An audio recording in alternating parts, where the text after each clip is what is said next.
Hello everybody, this is Tim W. Leathertachi 1996 and welcome to the very first episode of Godzilla FX. Now, here we begin with the very first Godzilla movie from the year 1954, and all I gotta say is, oh my god, revisiting this franchise and going back to the very first movie, all I gotta say, I'm amazed. I'm truly amazed by Godzilla's debut because, well, first off, let's start with this I mean, I know the poster. The poster does not exaggerate anything. There's no exaggeration in this poster. Let's start here with and of course everyone knows Godzilla is a man in a suit monster movie. So, let's delve into this, shall we? Okay, now, if you notice, this suit is very dinosaur-like, and it's just so funny how the effect, this is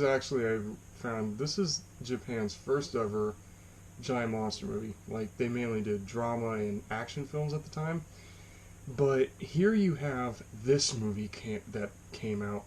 And it's just so funny, Godzilla's name is in Gojira in Japanese. It's just so funny that it's a mix of Gorira, which means gorilla, and Kujira, which means whale. So I just so love the fact that the Godzilla went through 3 different stages, actually. He was originally, and I'm not kidding about this, you all out there can look this up, I'm not kidding. He was at first going to be a giant octopus. Then he was going to be, like his name suggests, he was going to be a mammal-type creature that is like a mix of gorilla and whale. Now, you all can look at the fan art that people have been doing over the years about that. And then, the guy who did the special effects for this movie, and may he rest in peace, and he did so amazing on this movie, and I'll get into why. Oh my god, now, and then he watches Beast from 20,000 Fathoms, and he's like, oh, okay, Godzilla, then he decided Godzilla's gonna be a dinosaur. And I'm sorry, I'm just rambling on, but, you know, I can ramble on and on about this movie, but due to, trying to stay with this video here. So yeah, I'm just shocked at how amazing this movie is, and this is what the first of many photos that I have. Now, the photos that I will be presenting in this video here these are the best ones that I can find. The ones that are in clear, perfect, high definition quality, to show off all the best ones. Now, as I was saying about the suit looks really, really good. And this is actually Godzilla's first appearance in both the American and Japanese versions. Well, it's actually the first time you see his face, because actually a few minutes before this, you actually see a little bit of Godzilla's leg in one shot in the left corner of the screen, as a house gets destroyed. But see, this green screen projection here, or this green screen shot, this is really, I can't really say anything about this one to start off with, because in all honesty, there's so many monster movies from the 1930s to here that have shots like this. I mean, this shot reminds me a lot of the scene from the 1933 King Kong, actually, when Kong comes through the big doors of the gate of the wall, and you can tell that whole entire shot was a green screen. You can tell that thing was a rear screen projection, or however they did it back then. Even that movie's insanely good on effects. But focusing on this, so I can't really say much about this shot, except he kind of looks like a hand puppet. He really does. His neck it looks really skinny, and his chest, does he even have a chest? I mean, sir, is his chest even in this shot? I love how originally they said that there was supposed to make this scene scary. I love how they said there was supposed to be a dead cow with blood dripping from his mouth. With a dead cow was supposed to be hanging out of Godzilla's mouth, but the cameraman told the director Isho Honda that, oh my god, this is too scary. I mean, it actually would have looked cooler if they kept the bleeding cow, the dead cow idea. But this green screen shot here with the people running scared after carrying katana swords and rifles up to him, ready to fight him. As soon as he shows up, they all run. But I can't really say anything about this one here. There's so many movies that are like this, so this one here is nothing. This shot here is nothing really all that new. But his roar sounds amazing, and here is one of the main highlights of the film. Here you have the miniature set with the suit. Now this is where I was talking about the suit. Like, the actor's head is in the neck, and the head was an animatronic, or at least a puppet, because they saw behind the scenes that the mouth was moved with wires. Now, can't see the wires on this thing's mouth. They were probably inside the mouth, and what's so weird is when you look at Godzilla, his half the shots he's in, actually, not half of them, but I would probably say about 35% of the shots where you see him attacking Tokyo, his mouth is open. His mouth is just hanging open. But this is one of those cool, this is like one of the best shots in the movie. This is when he first attacks Tokyo, and you see all these miniature sets, all the miniature wires and everything. And when he stomps on the train just gets derailed with the people still, of course, on it, and all the little explosions that go off. Now, Eiji Tsuburaya, the guy who did the special effects for this film, I give this guy props. I completely give him props for this, because he really, the Toho really wanted to make this film very dark. And in the English dub version, there's actually is probably the picture that's gonna come, the good picture I found coming up after this, but it's just insane. And the fact that it's like they really made Godzilla look, in the English dubbing, the English version of this movie, they say Godzilla stands 400 feet tall.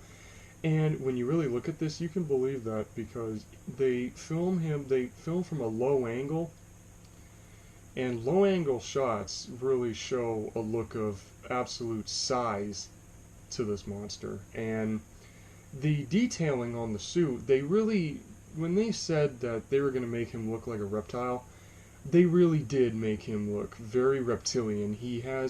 His scales aren't really reptile scales, they're still scales all in general, but they really made him look almost like, I would compare this design to the reptilian look of, it doesn't look like Rhedosaurus by no means, but the heavy reptilian design.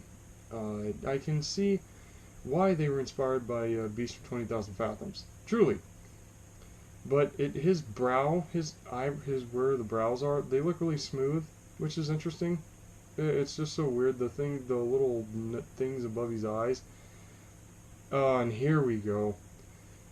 This part, okay, this is where the old-time, outdated effects start coming in. I mean, like I said, the actor's head is in his neck, and the head was a puppet, like I said a little bit ago.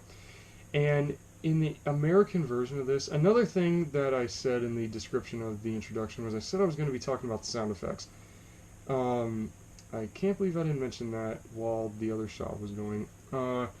The sound effects of the train being derailed, oh my god, it was super loud, and it really, whatever the sound guys, they must have really watched a train getting derailed, like on the news or something, because they really put a lot of, like, to make everything big and loud and insane, the sound effects really like kind of sound like, oh, this is probably what it would sound like. And this scene here, I kind of got a little chilled actually from watching this part with the train hanging in his mouth, because in the English version, when Godzilla throws it throws that back down, you can hear this blood curdling scream from some poor sap on that train car, and it crashes back down with the same loudness, and then you can hear sounds of these women crying, and Godzilla stomps on the train car that the women were in. Okay, the sound of him crushing, I can't really say much. It sounded a little too muted. But then there's also like when buildings are getting destroyed, and in this same scene here, they repeat the same sound. They just like turn the volume up on certain bits. But this is one of those like, oh my god, you can tell how old this movie is. This is just one of those shots, really. So, yeah, it's kind of like the green screen picture from a little bit ago. It's one of those scenes where it's like, oh my god, yeah, you can tell how old this movie is. It's just so, I'm sorry, just watching this, like I said a little while ago, it was crazy just watching this movie again, just revisiting the Godzilla franchise. His debut film has a very unique style of filmmaking to it. I even read that the cinematography is supposed to be done documentary style, which it actually has that old time, like a war documentary, like this old time war documentary feel to it. And in all honesty, just by looking at this shot right here, in all honesty, it actually does kind of have that feeling to it. And this is actually this is actually my favorite scene in this entire movie. When Godzilla does his second attack on Tokyo, and they build this barbed wire electric fence to keep him out, which is so funny. Like, I guess this is where I think dinosaur movies got the idea of putting in or other monster movies have done this actually way later on, where they have like an electric fence surrounding a specific area to keep the monster out. And I think they took inspiration from this movie, because they have the electrical towers that are supposed to keep Godzilla at bay, and they have 300. They said in the movie it's 300,000 volts of electricity, but this doesn't work. Godzilla just walks straight through it, and well, before I even get into that attack scene and the total special effects piece on that, like I said, the suit looks very dinosaur. The dinosaur design of the suit, really, I love how especially his backplates. Like, his backplates make him look different, because his species of dinosaur has been debated for years, but I'm fully on board on the boat of he's a cross between a T-Rex and a Stegosaur. And it's kind of obvious why. I mean, you can see a lot of Tyrannosaur in his look, and Stegosaurus because of the backplates, but I love that the backplates have all the points coming off of him. It makes him... He has a very unique design. I mean, his design may not look too original. You know, it's a big lizard with spikes on its back, but the spikes are very unique because of all the points all the little tips and points that come off of them. Now, the electrical tower bit, it's an extravaganza of military miniature cannons shooting at him and explosions. I mean, seriously, the explosion sound effects, it's as loud and insane as as Godzilla derailing the train. In a couple scenes before this one that I was talking about earlier. And I gotta say, there's one in this shot here when he's just walking up to the towers. Under his feet, there's a house that gets destroyed, or some small building, and there's no sound to it. which is really odd. Even in the Japanese and both versions, there's no sound to that. I mean, it would have been cooler, if they had some sound to that. And oh man, okay, this is where I mean, I know I'm praising the crap out of this movie, but every good monster movie has its flaws, and this picture shows one of those flaws because this is right before he shoots his atomic breath, and his atomic breath in the film, it okay, clearly there's a device in his mouth, and when he shoots his fire, it looks like he's shooting out a fire extinguisher, like steam. It looked like he was shooting a smoke or a fire extinguisher or something. But it did not look like fire. It looked like he was shooting steam out his mouth, which is like, okay, no, you can't really. Okay, actually, you know what? You can't really say nothing about that. You really can't, because it's like that's what they had available to make it look like not like fire like a dragon, but like atomic fire, like radiation fire, radioactive fire. So you can't really say anything about that. But this is the first shot where I'm gonna say the special effects kind of they look more outdated than his face. It looks kind of silly, actually. I mean, look at his eyes. You have one eye looking towards the camera, and then you have the other eye looking to the right.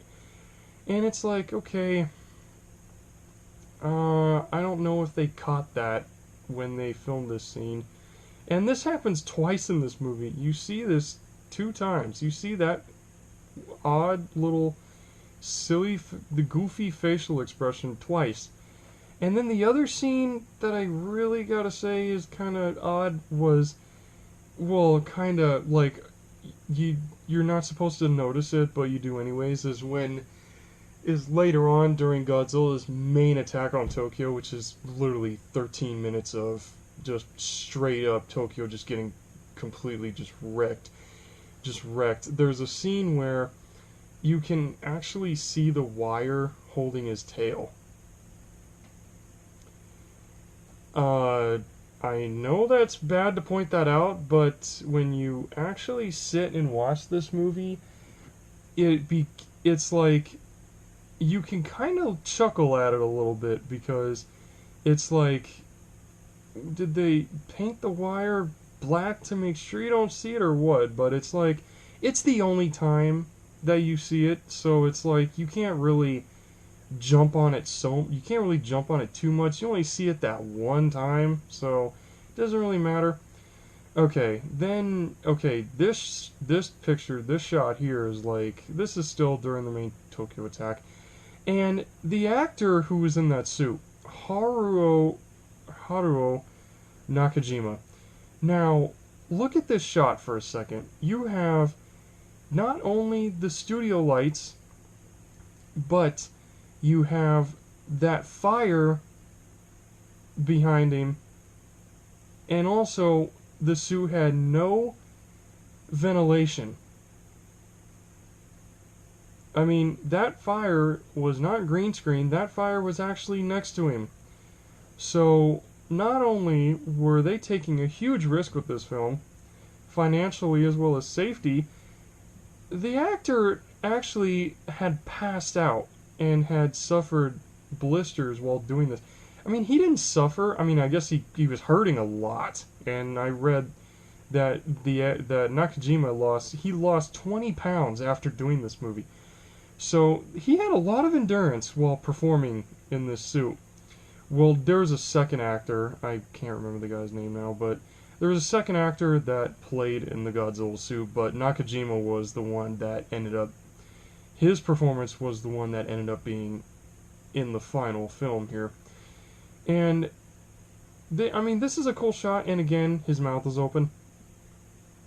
Like I mentioned a while back, the mouth is open half the time, and it just hangs open. But this is one of those cool shots where he's like, this whole thing is at night. Like, the scene with the green screen from the very beginning of this video, well, sorry, the beginning of this review. That was, yeah, everyone who's seen this movie knows that was in the daylight, but sorry. But this whole night attack is like, it makes it better actually because it makes it look more threatening. Oh, and also the other piece of effects work that I was gonna mention about his atomic breath is you can tell that that some of his atomic breath was animated because there's a couple of bits where he shoots his atomic breath out of his mouth and his mouth is shut, but the atomic breath comes out and it's like superimposing something. It just looks weird. It looks really weird. And that happens, I think, like at least a couple of times in this film. But seriously, the fact that all of this fire and everything was really next to the actor, really next to him this entire time, like literally there was nothing. Here's another shot of it right here, like all that fire behind him.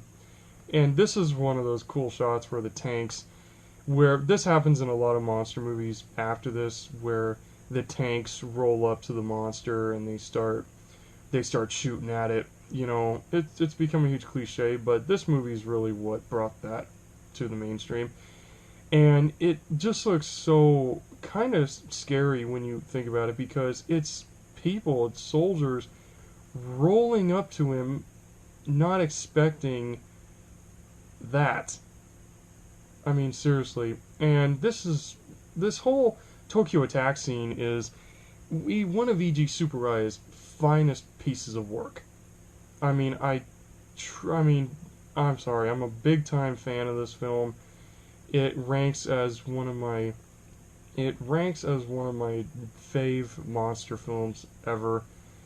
And I'm sorry, I keep on saying special effects so much, but they really put so much time and effort into it with the tanks, the sounds of the tanks shooting at him. It sounds like it's exaggerated gunshots, and that's actually the one cool thing that they did was like I don't know, the sound effects just work so well with the scenes. The sound effects work super perfectly. And there's even a shot like when Godzilla moves closer, like he's in the back a little bit, but then he moves closer to the tanks. And there's actually a couple of times when the suit actually caught on fire. Like his stomach had a little flame on it for a little bit, but the flame ends up going away after a few seconds. And whatever material they made that suit out of, they made it out of like foam latex and cotton, chicken wire, bamboo, all liquid plastic. Actually, the suit that you see in the film. This was actually a second suit that they made because the first suit was like the latex that was the skin. It hardened to the point where Nakajima couldn't even move. I mean, they had to really make sure that this second suit, that Nakajima can move, because the first suit, he couldn't move nothing. So he couldn't move a single thing. I mean, they said that the foot moved, but the foot moved like maybe an inch, and he fell over, and it was just horrible. So the second suit here was like, thank God they made a second one. Oh, and then there's this shot. Okay, I was really confused by this because why is there a giant bird cage? Where in Japan is there? And those are real birds in there, actually. You can tell. Though you can tell those are real birds. I'm just curious, why is there a giant bird cage in Tokyo? Where is this? I mean, please tell me, somebody down there in the comments, is this real? Is the bird cage real? Or did somebody weave that in there by accident? I mean, seriously, this bird cage just looked really confusing. But in all honesty, looking at this, I honest to God, I can't tell whether that's a green screen or they had the birdcage and Godzilla behind the birdcage. Was this a green screen or not? Because, I mean, watching the movie, it probably was a green screen, but in all honesty, I can't tell if it was or not because it either was a green screen or they filmed it with Godzilla standing behind the birdcage, you know, on one of the little miniature like roof sets, and you could tell it was a roof because it's his head above the building. So, I mean, it was just an odd scene. I don't know what else to say about this birdcage bit, and it's just so funny how Godzilla just like this is like the one thing Godzilla doesn't he does not destroy this. He doesn't destroy the birdcage. Like his tail hits a building behind him, but he doesn't destroy this birdcage. No, he doesn't. As far as I can tell, he doesn't. But I don't know. This birdcage thing was just really confusing. Like it would have been better if they took the birdcage out and probably filmed this from like his behind him or something. Because yeah, this scene was just super. This scene was just super confusing. And one thing I gotta talk about also is his roar. I actually heard that his roar was the sound of a leather glove being rubbed against a base. And when I mean base, it's the giant like the 6 foot the a 6 foot violin, and it was the sound of a leather glove that was ran against the strings, and they played the sound back and came up with that roar. Now I can understand that roar, but his second roar, how did they get that one? Did they just do it again and play with the sound a little bit? Because he makes like 3, 4 different sounds in this movie. So I'm wondering, I know the first roar how they did, but how did they get the other ones?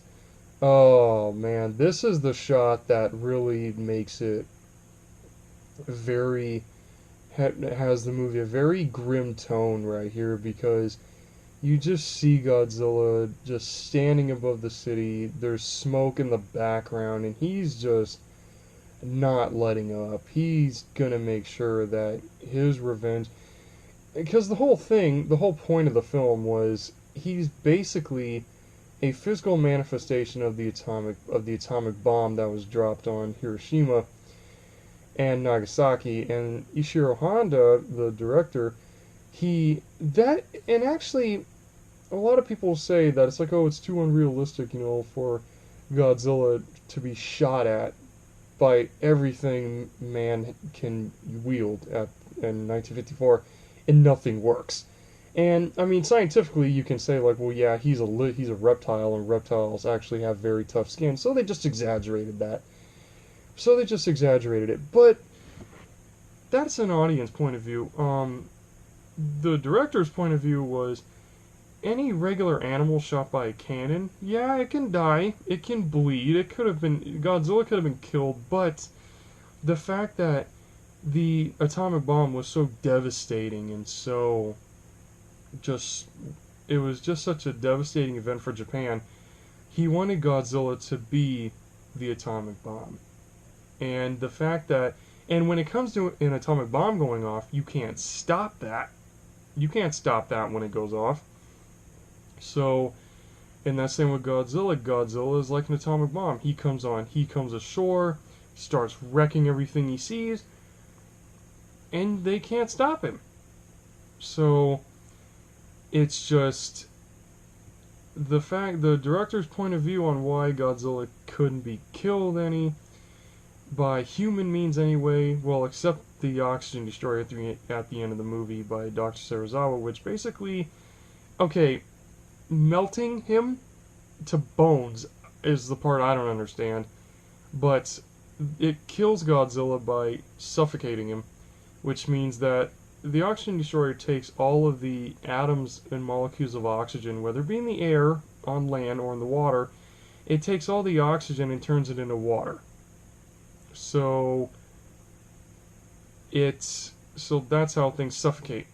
But melting them to bones, they did this another bit in the movie with the humans where Dr. Serizawa shows Emiko this experiment, and it melts the fish into bones, And I gotta admit, that effect was kind of like, okay, it was actually a good effect. It kind of made it look, oh god. You're looking at it going like, oh god, did this man actually do this?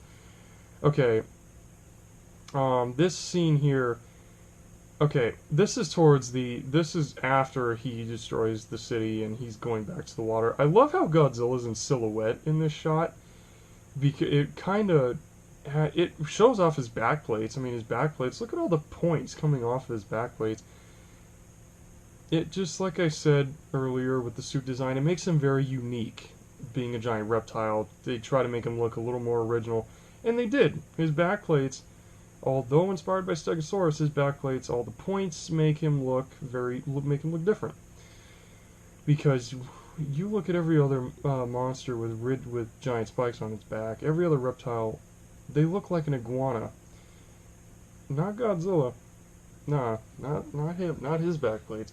But this is the one other piece of special effects I gotta point out. Like, there's the weird eyes in two different directions, is the wire holding the tail up, and then there's this.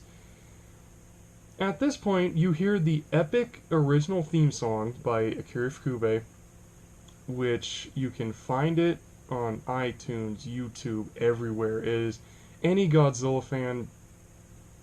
I even listen to it. It's a really, it's a really good song.